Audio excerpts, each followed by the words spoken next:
Shalom Bapak Ibu Saudara yang dikasihi Tuhan. Puji Tuhan, kita bersyukur kepadanya sebab kebaikannya tidak pernah berubah dulu, sekarang, dan sampai selama-lamanya. Saya percaya dimanapun saja kita pergi dan berada, kita akan selalu aman dalam perlindungan Tuhan. Mari kita sama-sama siapkan hati kita yang paling terbaik untuk sama-sama kita memuji dan memuliakan Tuhan pada hari ini. Terima kasih Tuhan, kami bersyukur buat segala kebaikan-Mu dalam kehidupan kami. Kasih-Mu tidak pernah berubah dulu, sekarang, dan sampai selama-lamanya. Saat ini Tuhan, kami mau memuji dan menyembah Engkau. Biarlah Engkau bertata di atas pujian dan penyembahan kami ya Bapa. Engkau jamah setiap hati yang merindukan hadirat-Mu.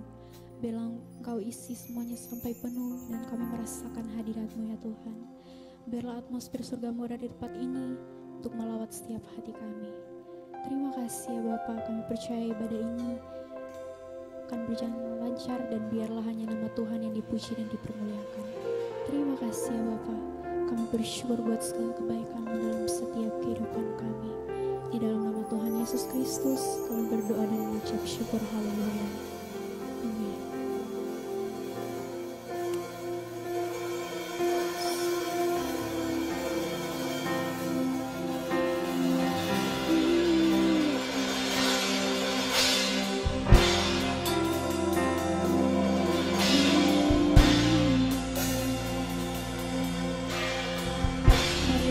Pujian syukur kepada Tuhan. Kita sedang ambil waktu untuk bersyukur kepada Tuhan. Kalau semua telah berlalu, semua karena kebaikan Tuhan dalam setiap kehidupan kita.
kehidupan kami Tuhan.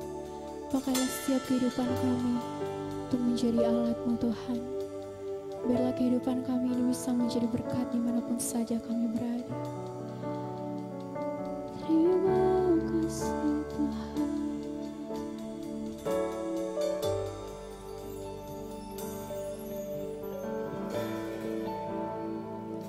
Bagi-Mu Tuhan seluruh hidupku, pakailah Tuhan bagi kemuliaan-Mu,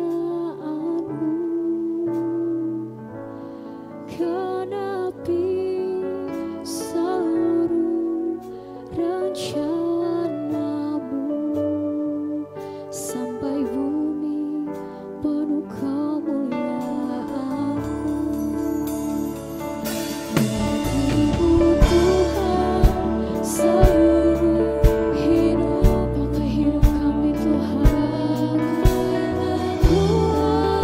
Bagi genapi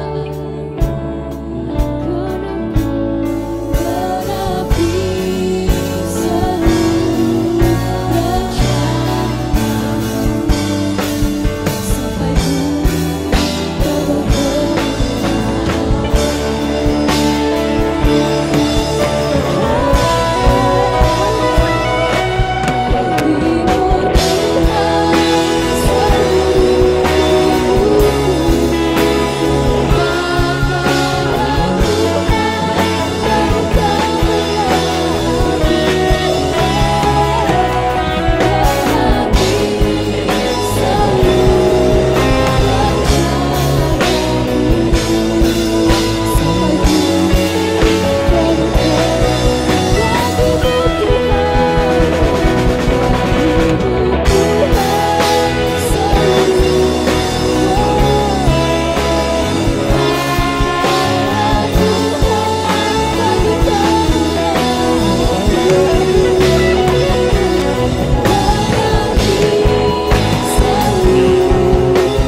semua siap memuji Tuhan pada hari ini, amin. Sebab Dia Tuhan yang maha mulia, Dia Tuhan yang maha kuasa. Mari kita sambut Tuhan kita.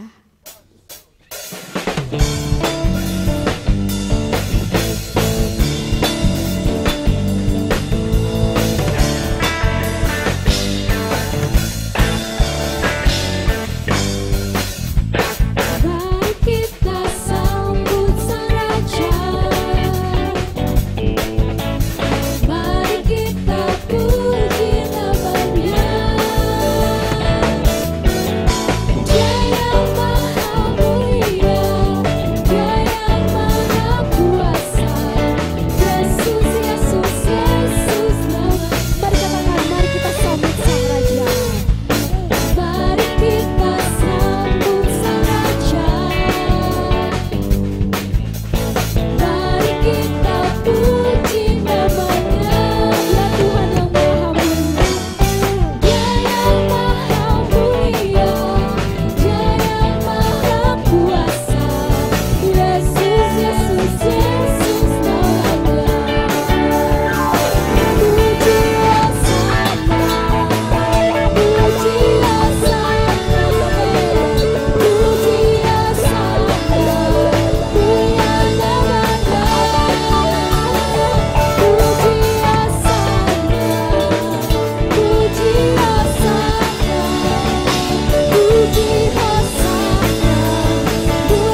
pernah berubah dulu, sekarang, dan sampai selama-lamanya. Haleluya.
Kita akan mendengarkan pengumuman sepekan. Biasa.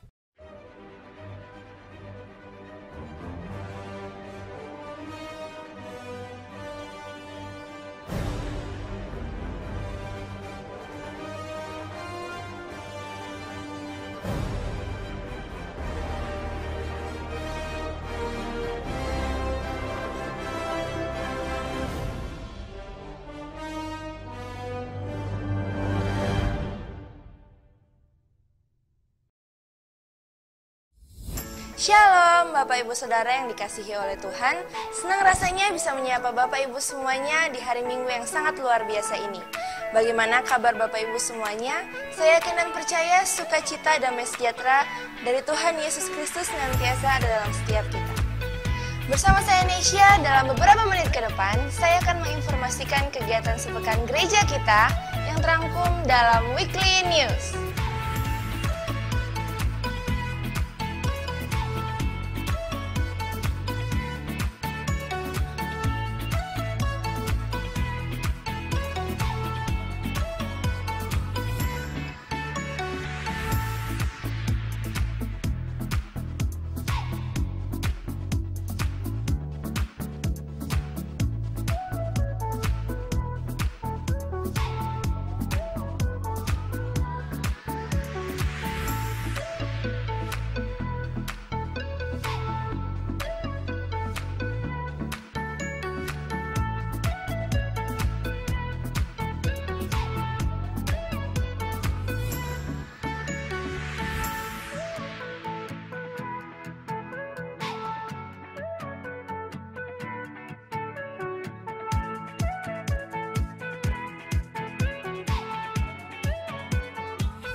Happy birthday to you.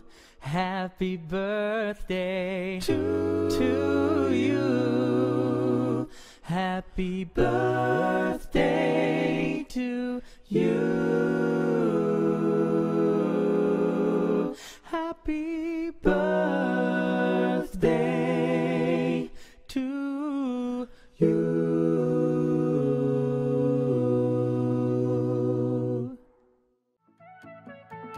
Demikianlah Weekly News minggu ini.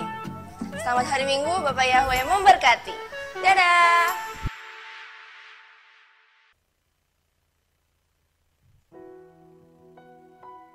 Kita akan mendengarkan firman Tuhan. Mari kita siapkan hati kita yang paling terbaik untuk diisi kebenaran firman Tuhan.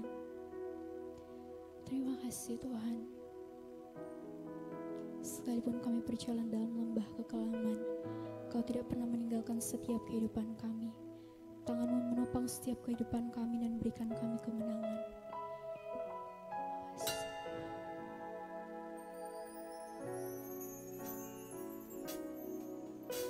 Sekalipun ku berjalan dalam lembah kelam, namun tangan-Mu selalu menopang hidupku. Saat ku dalam ketakutan, Kau hadir di sisiku.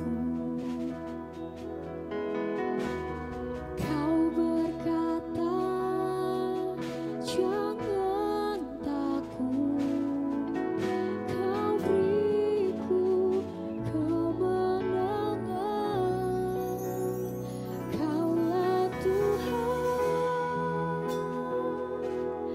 yang berjanji, tak sekalipun Kau ingkari kesetiaan-Mu. Sungguh terbukti di sepanjang hidupku. Untuk selamanya ku kan setia melayani, mengasihi-Mu.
Mari kita dalam doa untuk pemberitaan firman Tuhan yang kita akan dengar pada saat ini.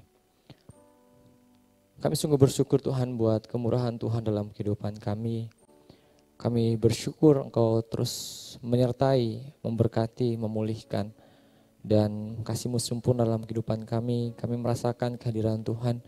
Kami bisa menikmati hadirat Tuhan. Bahkan sekalipun kami beribadah lewat online, kami tidak bisa beribadah secara langsung. Tapi kami percaya bahwa 2-3 orang berkumpul dalam nama-Mu, Engkau ada.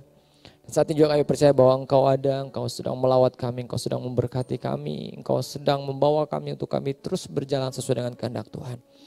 Berkati setiap umat-Mu Tuhan yang beribadah pada hari Minggu ini. Biarlah mereka terus bertumbuh di dalam Engkau, mereka berakar dan mereka berbuah sehingga kehidupan mereka akan terus menjadi orang yang memuliakan nama Tuhan. Di tengah kondisi saat ini kami tahu bahwa Roh Kudus yang akan menjaga kami, memagari kami, sekeliling kami. Malaikat surga yang terus memagari kami agar iman kami benar-benar hanya bergantung kepada Engkau. Berkati Tuhan hamba-Mu pada saat ini akan menyampaikan kebenaran firman Tuhan. Biarlah hikmat daripada Tuhan saja yang dapat hamba-Mu dapat sampaikan pada saat ini juga. Setiap umat-Mu yang akan mendengarkan pemberitaan firman Tuhan, biarlah mereka juga memiliki kemampuan untuk benar-benar menangkap sehingga firman yang mereka dengar pada saat ini adalah benih firman Tuhan yang akan jatuh di dalam tanah yang subur dan akan berbuah 30, 60 bahkan 100 kali lipat. Sehingga kehidupan kami benar-benar adalah kehidupan yang berbuah di dalam Engkau. Terima kasih Tuhan, terima kasih. Kami sungguh bersyukur Tuhan buat saat ini kami siap untuk mendengarkan firman Tuhan.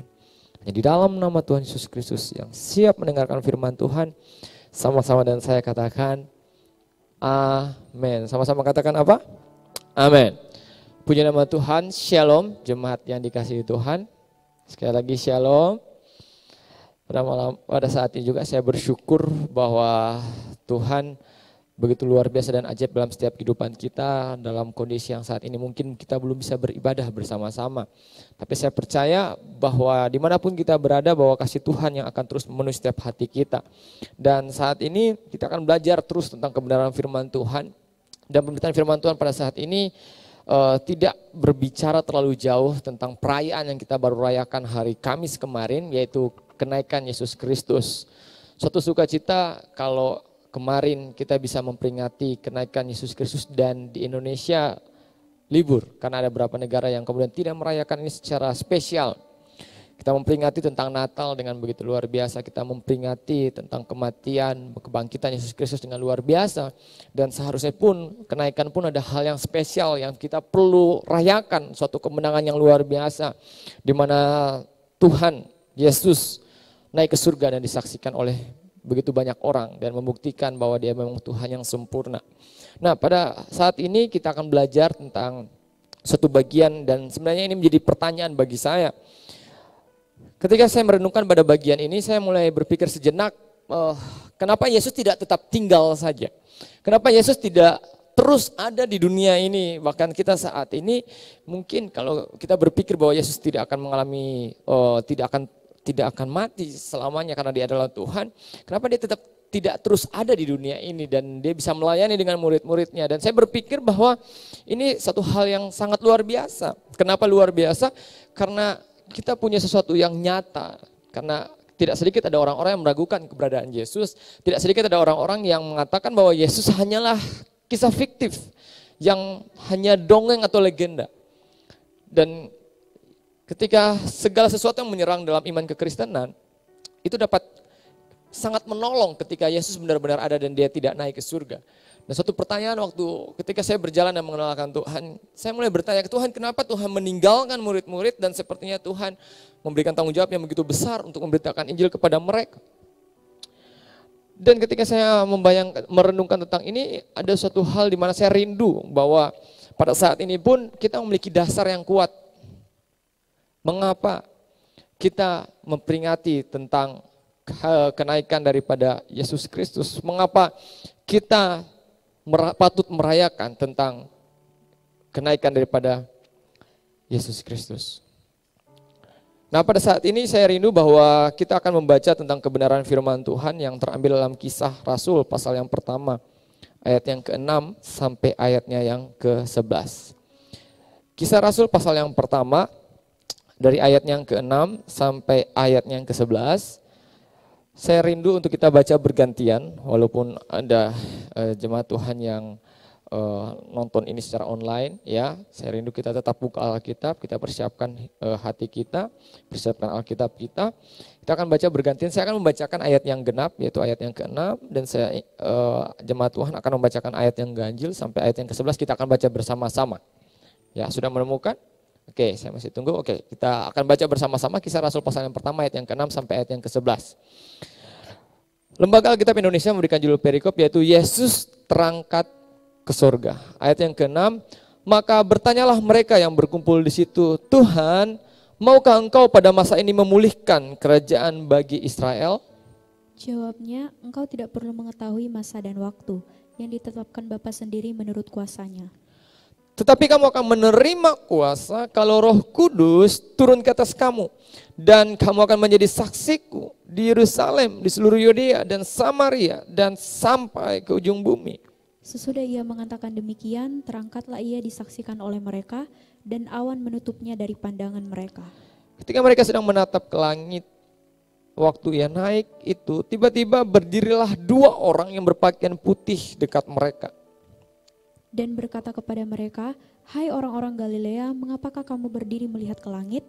Yesus ini yang terangkat ke surga meninggalkan kamu, akan datang kembali dengan cara yang sama seperti kamu melihat dia naik ke surga. Saya bacakan sekali ayat yang ke-11. Dan berkata kepada mereka, hai orang-orang Galilea, mengapakah kamu berdiri melihat ke langit? Yesus ini yang terangkat ke surga meninggalkan kamu, akan datang kembali dengan cara yang sama seperti kamu melihat dia naik ke surga. Amin. Demikianlah pembacaan firman Tuhan yang kita baca bersama-sama. Ketika kita memperingati tentang kenaikan Yesus Kristus, tadi saya awali bersama suatu pertanyaan, mengapa Yesus tidak tetap ada di dunia? Atau dengan pertanyaan lain, mengapa Yesus tidak tetap dia melakukan pekerjaan penginjilannya, dan apa penyebab kenapa dia harus ke surga? Mengapa dia harus meninggalkan murid-muridnya dan memberikan suatu mandat ilahi kepada murid-muridnya? Saya awali dengan satu kisah sederhana. Ketika saudara menyaksikan ada seorang ayah yang kemudian membawa anaknya ke kota besar. Dan singkat cerita bahwa ternyata anak ini disekolahkan di suatu sekolah yang cukup bagus, suatu sekolah yang cukup ternama di kota besar tersebut. Dan singkat cerita bahwa anak ini adalah anak yang tidak pernah berpisah dengan orang tuanya. Anak ini adalah anak yang cukup dekat dengan kedua orang tuanya, tapi singkat cerita bahwa orang tuanya hendak memasukkan dia ke suatu sekolah dan mereka harus kembali ke kota asal mereka. Dan ketika tiba saatnya mereka harus berpisah, dengan berat hati orang tua itu harus meninggalkan anaknya dan anak itu harus rela membiarkan orang tuanya untuk kembali ke kampung halamannya. Ketika saudara mendengar kisah ini, saya nggak tahu apa di pikiran saudara, tapi saya coba memikirkan bahwa ketika kita melihat kisah ini bisa menjadi satu hal yang negatif, tapi bisa jadi hal yang positif.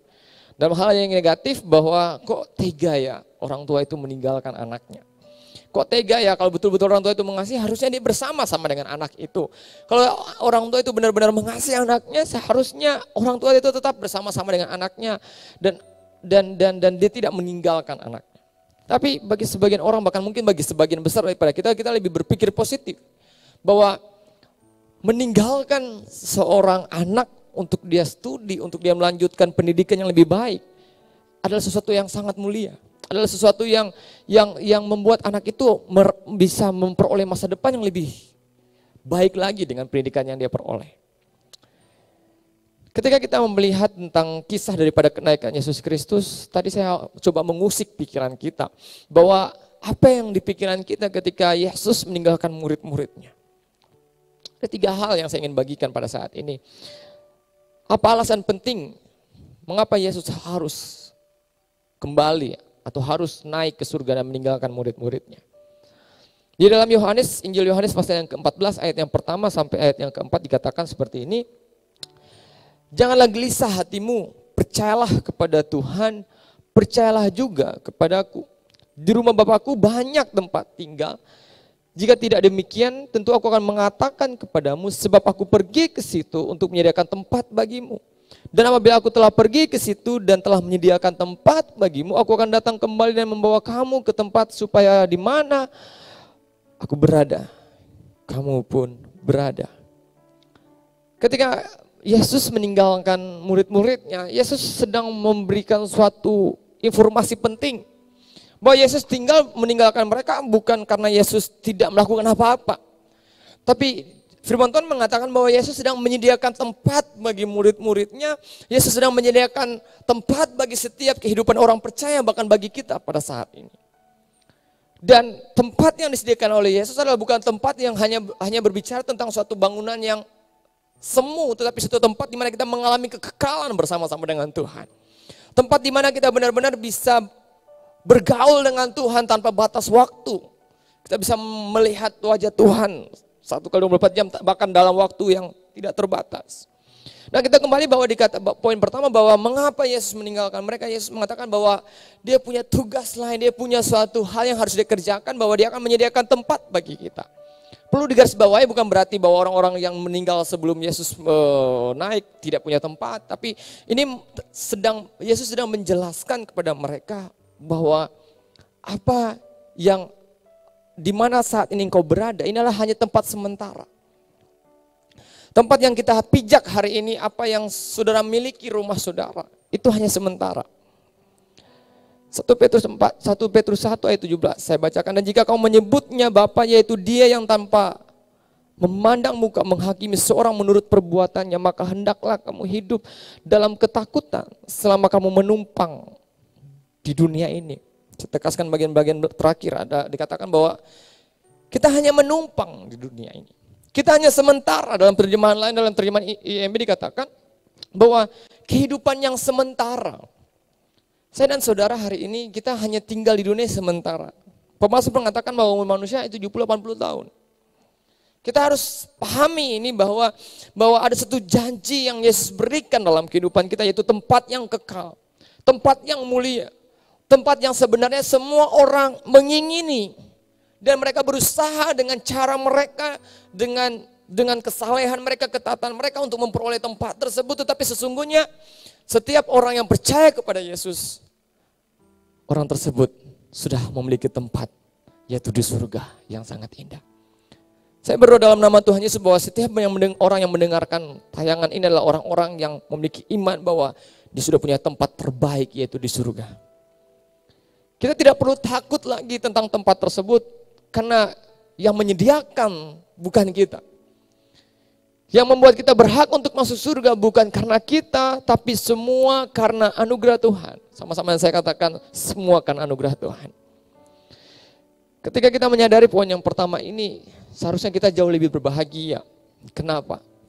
Karena Yesus mengatakan bahwa di mana aku berada, kamu pun berada. Sekali lagi bahwa di dunia ini sementara. Jangan cuma mempertahankan sesuatu di dunia ini sampai kita melakukan segala cara. Kita harus sadari benar-benar bahwa segala sesuatu di dunia ini hanya sementara, hanya titipan Tuhan. Tidak salah saudara memiliki rumah, tapi jangankah itu menjadi suatu hal di mana kita kemudian melupakan Tuhan.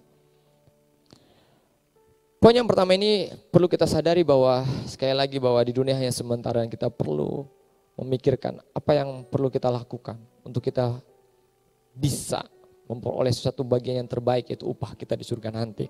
Bukan soal keselamatan tapi upah. Hal yang kedua di Injil Yohanes pasal yang ke-16 ayat yang ke-7. Namun benar yang kukatakan ini kepadamu adalah lebih berguna bagi kamu jika aku pergi. Ini Yesus bilang lebih bagus aku pergi. Sebab jikalau aku tidak pergi, seandainya Yesus tidak pergi, penghibur itu tidak akan datang kepadamu. Tetapi jikalau aku pergi, aku akan mengutus dia kepadamu. Ayat 8 dikatakan, dan kalau ia datang, ia akan menginsafkan dunia akan dosa, kebenaran dan penghakiman. Hal yang kedua, mengapa Yesus pergi? Karena Yesus tahu bahwa ada satu penghibur yang akan datang ke dunia. Ada suatu penghibur, satu roh yang tidak kelihatan, tapi dia dapat masuk dalam setiap kehidupan orang percaya dan membuat orang itu insaf akan dosanya dan meninggalkan dan dimampukan untuk hidup dalam kebenaran. Hal yang kedua adalah kenapa Yesus pergi? Karena ada Roh Kudus yang akan menggantikan peran daripada Yesus itu sendiri. Saudara bayangkan kalau Yesus tidak pergi, semua kita akan berusaha untuk pergi ke Israel atau ke tempat di mana Yesus berada. Yesus mengalami satu keterbatasan di dalam suatu pelayanan karena dia dalam tubuh fisiknya walaupun dia memiliki tubuh ilahi. Tapi kita sungguh bersyukur bahwa kita punya pribadi yang tidak hanya kita lihat, yang tidak hanya kita sentuh, yang tidak hanya kita dengar dengan mata jasmani, telinga jasmani kita, yaitu Yesus. Tapi kita punya roh yang ada saat ini bersama dengan kita. Dialah Roh Kudus yang sangat lembut. Dia tinggal dalam hati kita. Bahkan di mana waktu ketika kita mengalami kesendirian dalam kehidupan kita, dia ada bersama dengan saudara. Karena dia tidak pernah meninggalkan kita. Karena dia begitu mengasihi kita. Dia yang menolong kita. Dia yang meneguhkan iman kita. Dia yang membawa untuk kita bisa berjalan di dalam kebenaran. Karena tanpa Roh Kudus saya dan saudara tidak mampu untuk melakukan firman Tuhan. So kalau pada saat ini kita bisa hidup benar, kita bisa memiliki kerinduan untuk beribadah, kita punya kerinduan untuk baca firman Tuhan, kita punya kerinduan untuk berdoa, itu adalah pekerjaan Roh Kudus. Dan dia pun berbicara dalam hati kita. Setiap firman yang saudara baca, dan tiba-tiba itu menjadi rema, itu adalah pekerjaan daripada Roh Kudus. Ketika saudara melakukan satu pelanggaran di dalam pekerjaan saudara, ketika saudara melakukan satu kesalahan bahkan dosa, dan tiba-tiba Roh Kudus mengingatkan kita, itu salah, itulah pekerjaan daripada dia. Dia adalah roh yang hidup, dia adalah penghibur, dia adalah kekuatan, dia adalah pengharapan di dalam kehidupan kita. Dalam bacaan lain dikatakan dalam Efesus 1 ayat 14 bahwa dan Roh Kudus itu adalah jaminan bagian kita untuk memperoleh seluruhnya itu penebusan yang menjadikan kita milik Tuhan untuk memuji kemuliaannya. Roh Kudus adalah jaminan kita untuk kita memperoleh keselamatan. Tanpa pekerjaan Roh Kudus kita nggak akan bisa percaya bahwa Yesus adalah Tuhan. Tanpa pekerjaan Roh Kudus kita nggak akan mampu untuk kita bisa bertobat. Tanpa pekerjaan Roh Kudus kita nggak akan bisa berjalan sesuai dengan maunya Tuhan. Dan tidak hanya berhenti di situ, dikatakan tadi kita sudah baca di dalam Kisah Para Rasul pasal yang pertama ayat 8 dikatakan, tetapi kamu akan menerima kuasa kalau Roh Kudus itu turun ke atas kamu dan kamu akan menjadi saksiku, dan selanjutnya dia akan di Yerusalem sampai ke ujung dunia. Bahwa Roh Kudus akan memberikan kuasa dalam kehidupan saya dan saudara. Dan kuasa itu sudah ada dalam kehidupan saya dan saudara pada saat ini setiap orang yang memiliki Roh Kudus. Yesus sudah mengatakan dalam Yohanes 14 ayat yang ke-12, aku berkata kepadamu sesungguhnya barang siapa percaya kepadaku, ia akan melakukan juga pekerjaan-pekerjaan yang aku lakukan. Apa yang Yesus lakukan, kita lakukan. Yesus menyembuhkan orang, kita bisa melakukan. Yesus membangkitkan orang dari mati, kita bisa melakukan. Karena ada hamba Tuhan yang mendapatkan karunia kesembuhan yang bisa membangkitkan orang daripada mati. Tidak hanya di situ, bahkan pekerjaan-pekerjaan yang lebih besar daripada itu. Sebab aku pergi kepada Bapa. Yesus ber-KKR 5.000 orang. Berapa banyak hamba-hamba Tuhan yang saat ini ber-KKR jauh lebih banyak daripada yang Yesus lakukan. Dan itu suatu janji ketika kita memiliki Roh Kudus dalam kehidupan kita. Ada kuasa dinamis, dinamos yang meledakkan. Suatu kuasa yang begitu dahsyat yang bekerja ketika ada Roh Kudus dalam kehidupan kita. Ketika murid-murid ditinggalkan oleh Yesus, ketika mereka ditinggalkan, ketika mereka seolah-olah kehilangan satu figur yang mereka andalkan. Saya sempat merenungkan sejenak apa yang di pikiran murid-murid pada waktu itu. Apakah mereka kemudian gelisah? Apakah ketika waktu itu mereka mulai menjadi seorang pengecut, pecundang yang kemudian meninggalkan komunitasnya dan mereka hanya berdiam diri dan mereka hanya menjadi orang percaya. Hanya segelintir orang percaya yang terus berkumpul. Tapi Alkitab mencatat bahwa ketika Roh Kudus turun dalam kehidupan murid-murid itu, pada rasul-rasul itu, saudara tahu apa yang terjadi? Petrus berkhotbah. Petrus yang seorang yang pengecut, Petrus yang dimana dia menyangkal Yesus. Tapi dia kemudian ketika Roh Kudus ada dalam kehidupannya, ketika Roh Kudus hinggap dalam kehidupannya, dia mulai berkhotbah dan Alkitab mencatat bahwa 3.000 orang dibaptis menjadi pengikut Kristus. Saya percaya bahwa apa yang rasul-rasul lakukan, kita pun bisa melakukannya. Kita tidak perlu berkhotbah semuanya, tapi kita bisa membagi setiap kehidupan kita bagi orang-orang sekeliling kita. Dan engkau akan melihat pekerjaan Tuhan yang begitu ajaib dalam kehidupanmu. Hal yang ketiga adalah Yesus telah menyelesaikan tugasnya. Ketika seseorang menyelesaikan tugasnya, dia akan kembali. Dia nggak akan selamanya di situ. Nggak cerita kalau di ruangan ketika ada rumah saudara ada AC dan mungkin AC saudara bocor, airnya menetes atau perlu diservis dan saudara panggil orang tersebut dan orang tersebut datang. Wah, ketika dia datang saudara senang, wah ada yang memperbaiki AC tersebut.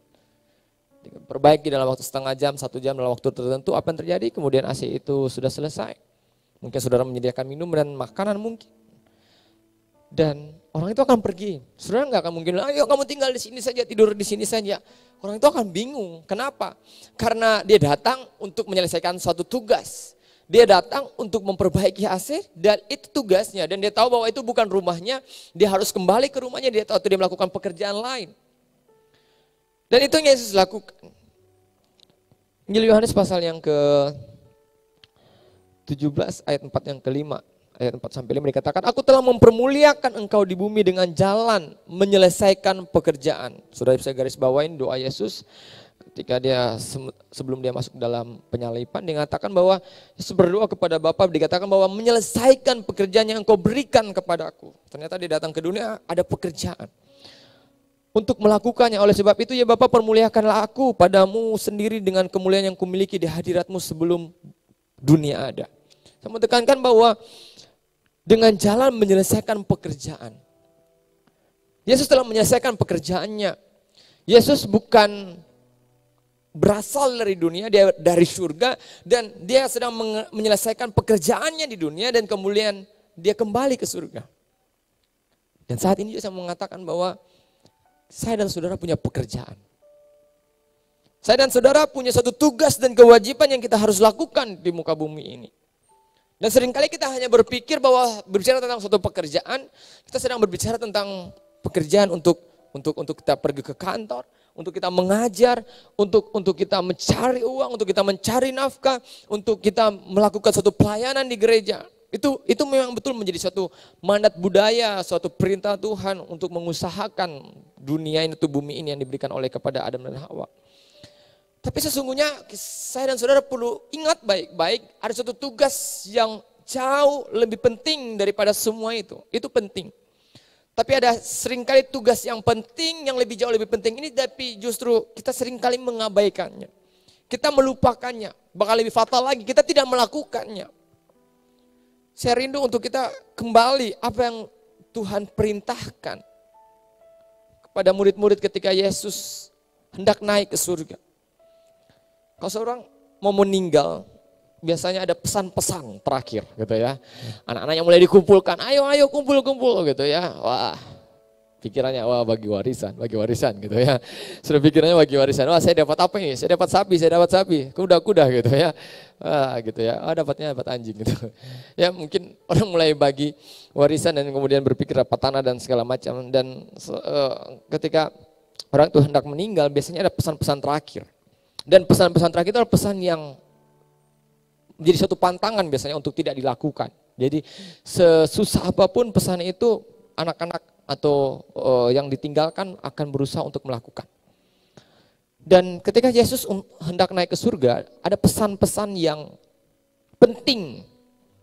Dan pesan-pesan ini singkat, sederhana, jelas, dan penuh kuasa. Saudara bisa buka di dalam Injil Matius pasal yang ke-28. Saudara bisa buka di dalam Injil Matius pasal yang ke-28. Ayat yang ke-18 sampai ayat yang ke-20. Yesus mendekati mereka dan berkata, kepadaku telah diberikan segala kuasa di sorga dan di bumi. Nah, ini pesannya. Karena itu pergilah, jadikanlah semua bangsa muridku dan baptislah mereka dalam nama Bapa dan Anak dan Roh Kudus. Dan ajarlah mereka melakukan segala sesuatu yang telah kuperintahkan kepadamu, dan ketahuilah aku menyertai kamu senantiasa sampai kepada akhir zaman. Dan Yesus bilang hanya untuk pendeta, tidak. Yesus tidak bilang bahwa perintah ini hanya untuk pendeta, untuk seorang pastor, hanya seorang evangelis, hanya seorang full timer atau pelayan Tuhan, enggak. perintah yang sangat penting ini, tugas yang sangat penting ini adalah tugas yang harus dilakukan oleh setiap orang percaya. Tugas untuk memberitakan firman Tuhan, untuk memberitakan Injil keselamatan adalah tugas saya dan saudara saat ini. Saudara harus menyadari bahwa saya dan Anda pada saat ini dipanggil Tuhan untuk menjadi orang pemberita Injil, untuk menyampaikan kabar keselamatan, untuk menyampaikan kabar sukacita, untuk menyampaikan kabar pemulihan dalam setiap kehidupan orang-orang di sekitar kita. Karena ada orang begitu banyak memerlukan, terlalu banyak hal orang yang ditakutkan oleh kabar yang membuat mereka khawatir. Saya dan saudara perlu untuk memberitakan kabar sukacita. Dan ketika murid-murid mendengar perintah ini, murid-murid menyadari bahwa ini bukan hal yang mudah. Bahwa mereka harus memberitakan firman Tuhan, mereka harus membaptis orang-orang tersebut, dan mereka harus memuridkan orang-orang itu. Dan itu yang mereka lakukan ketika Yesus meninggalkan mereka. Ketika mereka dipenuhi oleh kuasa Roh Kudus bekerja dalam kehidupan mereka, hal yang mereka lakukan, mereka punya semangat, mereka punya antusias, mereka punya kerinduan yang berkobar-kobar untuk memberitakan firman Tuhan. Saya harap bahwa ini momen di mana kita ada beberapa gereja yang kemudian melakukan doa 40 hari dan berharap bahwa Roh Kudus bekerja, dan memang Roh Kudus sudah bekerja, dan rindu untuk mungkin dipenuhi kuasa Roh Kudus secara sempurna. Jadi percayalah bahwa Roh Kudus sudah ada dalam kehidupan saya dan saudara. Tapi saya dorong saudara bahwa kepenuhan Roh Kudus bukan hanya sekedar bicara tentang karunia yang saudara dapatkan. Tidak salah untuk mendapatkan karunia, karena karunia adalah sesuatu pemberian dari Tuhan. Saudara menginginkan satu karunia tadi dalam kehidupan saudara, karunia hikmat, karunia bernubuat, karunia kesembuhan ilahi, karunia kesembuhan, karunia berbahasa roh, itu tidak salah. Tapi satu hal yang tanda yang perlu kita ingat baik-baik, apakah kita punya semangat seperti murid-murid ketika mereka dipenuhi kuasa Roh Kudus. Mereka menjadi orang-orang yang begitu giatnya melakukan pemberitaan Injil. Alkitab mencatat bahwa tiap-tiap hari mereka berkumpul dalam rumah-rumah untuk mereka kemudian memecahkan roti, dan mereka bertekun dalam pengajaran para rasul-rasul. Setiap-tiap hari. Saya merindukan bahwa ini yang terjadi pada hari-hari ini, walaupun mungkin kita tidak bisa berkumpul secara langsung, tapi kita punya kerinduan tiap-tiap hari untuk mengenal, untuk dimuridkan, dan menjadi murid yang mengasihi Tuhan dan menjadi pemberita firman Tuhan.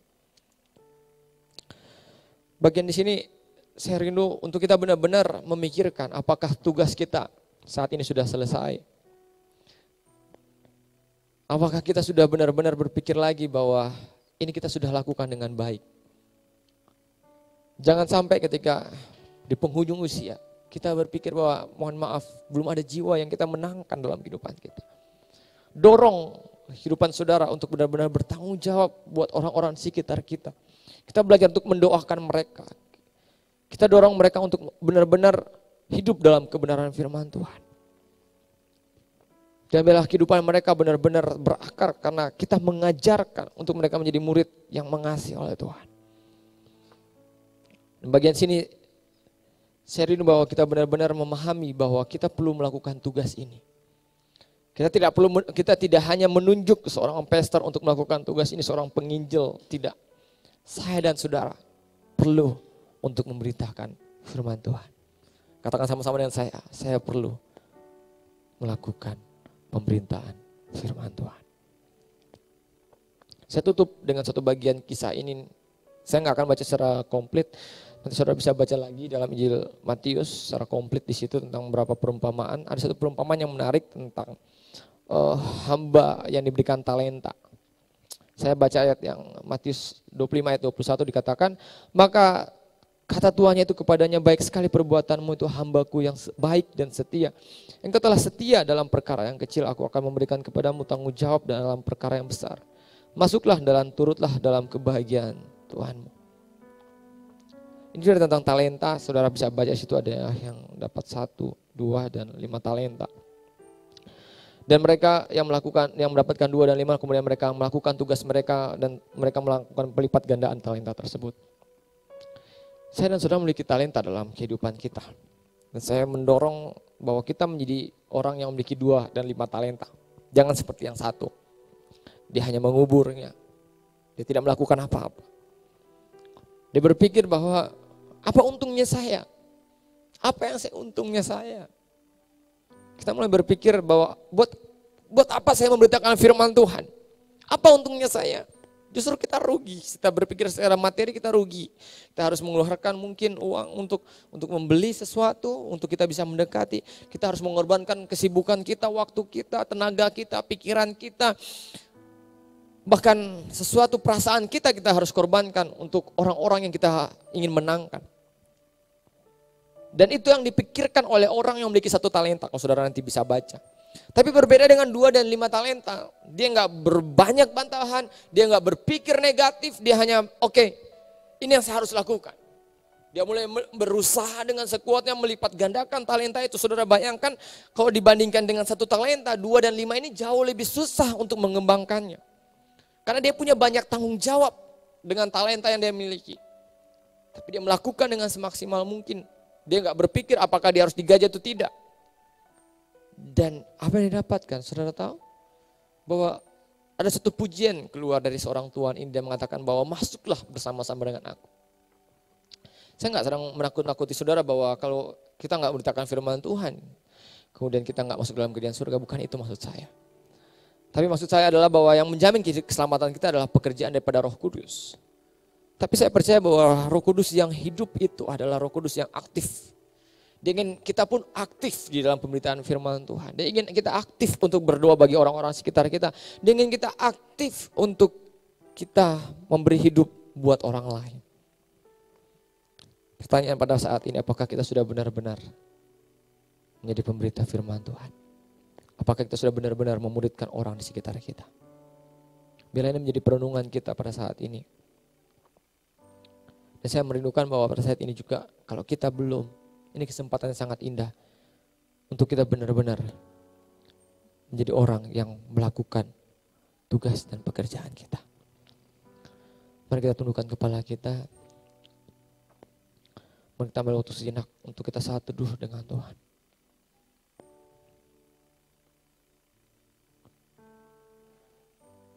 Kami bersyukur Tuhan.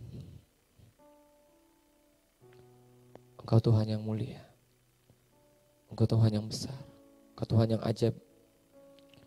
Engkau Tuhan yang tidak tertandingi. Engkau membuktikan cinta kasih-Mu bagi kami. Engkau turun ke dunia. Menyelamatkan kami. Memulihkan kehidupan kami.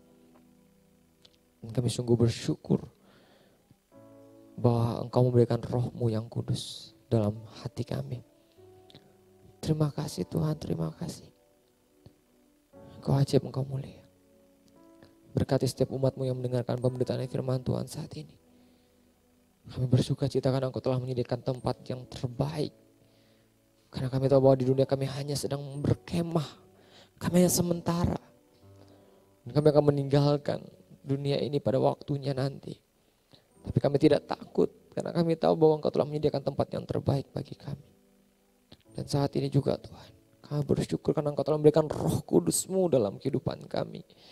Engkau telah mencurahkan Roh Kudus-Mu sehingga kami memiliki kemampuan untuk insaf terhadap dosa dan pelanggaran. Kami memiliki kemampuan untuk hidup di dalam kebenaran firman Tuhan. Dan kami sungguh bersyukur itu Tuhan.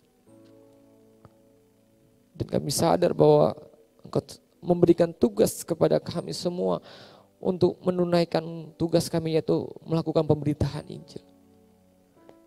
Engkau berjanji bahwa Engkau akan menyertai kami sampai pada akhir zaman. Dan kami percaya bahwa penyertaan Tuhan sempurna dalam kehidupan kami.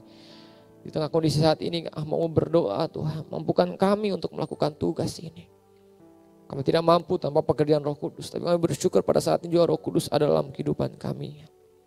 Terima kasih Tuhan, terima kasih. Terima kasih.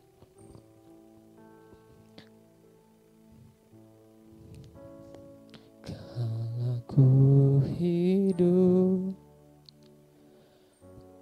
hidup bagimu, hatiku tetap menyembahmu.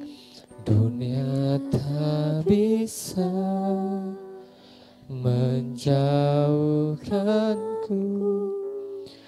dari kasih-Mu.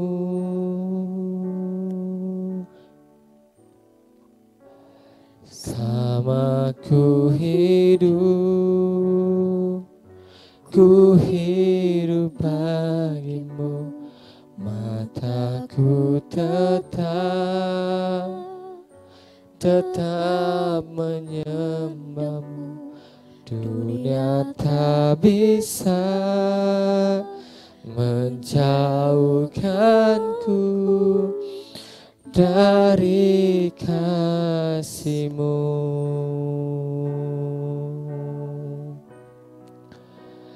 Salah ku hidup bagimu, hatiku tetap menyembah-Mu. Dunia tak bisa menjauhkanku dari kasih-Mu.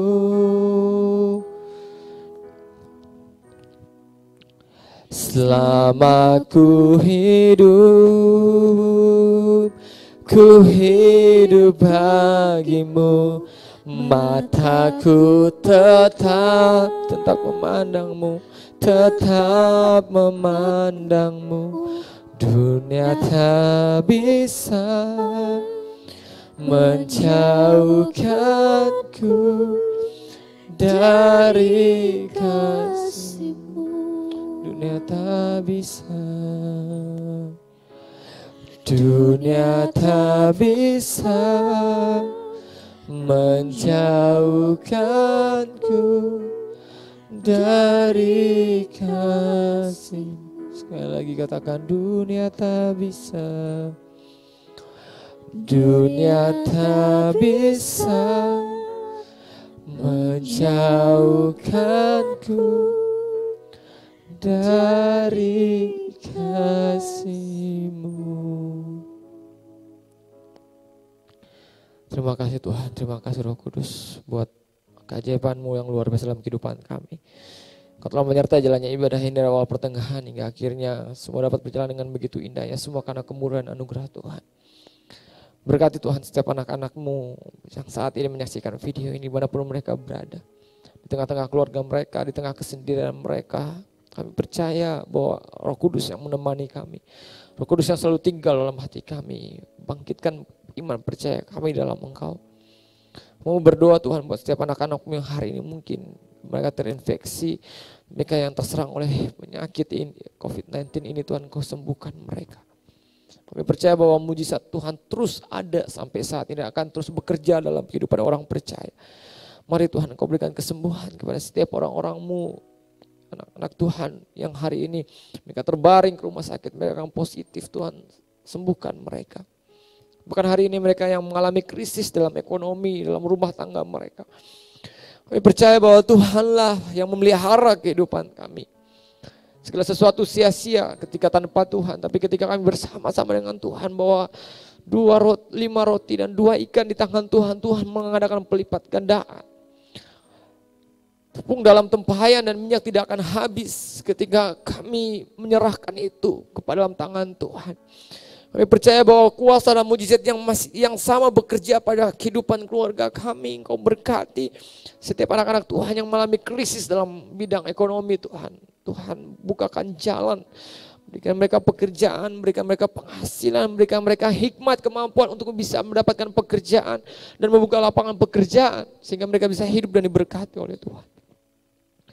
Mau berdoa Tuhan buat setiap anak-anak Tuhan yang hari ini Tuhan mengalami pergumulan dalam kehidupan mereka. Apapun yang mereka alami dalam pergumulan mereka, kami percaya bahwa Roh Kudus bersama-sama dengan kami, bersama-sama dengan mereka, bangkitkan iman percaya kami untuk kami terus berpegang terhadap firman Tuhan. Terima kasih Tuhan, terima kasih. Mari Engkau meteraikan setiap firman Tuhan yang telah kami dengar. Hamba-Mu selesai berbicara tapi Roh Kudus terus bekerja dalam kehidupan kami. Mau berdoa buat setiap jemaat Tuhan yang memberikan persembahan melalui rekening Tuhan, yang mereka transfer bahkan mereka beri secara langsung. mereka yang terus membantu buat orang-orang yang berkesusahan. Engkau memberkati Tuhan mereka semua Tuhan. Kami percaya bahwa setiap persembahan kami yang kami letakkan dalam tangan Tuhan itu tidak pernah sia-sia. Itu dapat menyenangkan hati Tuhan. Dan apa yang kami tabur akan kami tuai. Kami percaya itu menjadi janji kebenaran firman Tuhan. Bahkan setiap anak-anak Tuhan yang memberikan persepuluhan seperti janji kebenaran firman Tuhan, maka Engkau akan membukakan tingkap-tingkap langit, mencurahkan berkat-Mu hingga berkelimpahan. Dan Engkau akan menjauhkan segala belang pelahap yang hendak menghabisi hasil buah anggur mereka. Tapi kami percaya bahwa pemagaran Tuhan membuat mereka diberkati oleh Tuhan, membuat mereka hidup di dalam segala kelimpahan, dalam materi, dalam kebutuhan jiwa kami, dalam roh kami mengalami kelimpahan sukacita, damai sejahtera bahkan dalam segala hal. Kami percaya itu Tuhan. Kau berkati buat gereja ini, Kau berkati buat jemaat Tuhan dimanapun mereka berada. Tuhan sertai mereka, Tuhan berkati kehidupan mereka terus. Terima kasih Tuhan, terima kasih. Berkati seluruh pelayan-pelayan Tuhan yang mengambil bagian pada saat ini, mereka yang sudah memberikan hidup mereka, pelayanan mereka untuk Tuhan. Kami percaya Engkau terus memberkati kehidupan mereka semua. Terima kasih, berkati bangsa Indonesia Tuhan. Berkati negara-negara ada yang lagi berperang melawan virus ini Tuhan. Kami percaya segala sesuatu Tuhan izinkan terjadi semua untuk mendatangkan kebaikan bagi Tuhan. Kami percaya Tuhan bahwa musim ini akan berlalu dan Kau akan menggantikan dengan musim yang baru. Kami percaya itu Tuhan. Terima kasih. Terima kasih. Dan pada akhirnya Tuhan kami akan terima berkat Tuhan. Sidang jemaat yang Bapak kasih, pulanglah, lakukanlah kebenaran firman Tuhan sebagaimana Engkau dengar pada saat ini. Tuhanlah naunganmu, Tuhanlah sandaranmu. Dia yang akan membawa engkau naik dan bukan turun. Dia yang akan memberkatimu. Dia akan memperuntungkan setiap langkah. Dan percayalah bahwa Tuhan tidak pernah meninggalkanmu. Tuhan yang membawa engkau untuk bisa menikmati segala berkat di dalam Dia. Kesehatan, damai dan sukacita melimpah dalam kehidupanmu. Keluargamu diberkati oleh Tuhan. Usaha pekerjaanmu diberkati oleh Tuhan. Lumbung-lumbungmu diberkati oleh Tuhan. Maka setiap apapun yang kau kerjakan diberkati oleh Tuhan. Masa depanmu diberkati oleh Tuhan. Keturunanmu diberkati oleh Tuhan. Kami percaya bahwa semua berkat itu datangnya daripada Tuhan. Bangkitkan iman percaya kami di dalam Engkau untuk kami menjadi orang-orang yang lebih daripada pemenang. Terima kasih Tuhan. Dan biarlah pada saat ini juga terimalah berkat melalui persekutuan dengan Bapa Yahweh, Putranya Yesus Kristus dan Roh Kudus yang akan menyertai engkau, memberikan engkau damai sejahtera dan sukacita, memberikan engkau kelimpahan di dalam segala hal di dalam kehidupanmu. Roh, tubuh dan jiwamu terpelihara sempurna dalam kehidupanmu. Dan daripada penyertaannya daripada Roh Kudus akan terus menyertai engkau mulai daripada saat ini. Bahkan sampai Tuhan Yesus datang kali kedua, bahkan sampai Maranatha. Dan bila cinta kasihnya akan terus bersama-sama dengan engkau. Kami alaskan doa kami hanya di dalam nama Tuhan Yesus Kristus. Semuanya berkata oleh Tuhan sama-sama dengan saya katakan. Amin. Tuhan Yesus memberkati.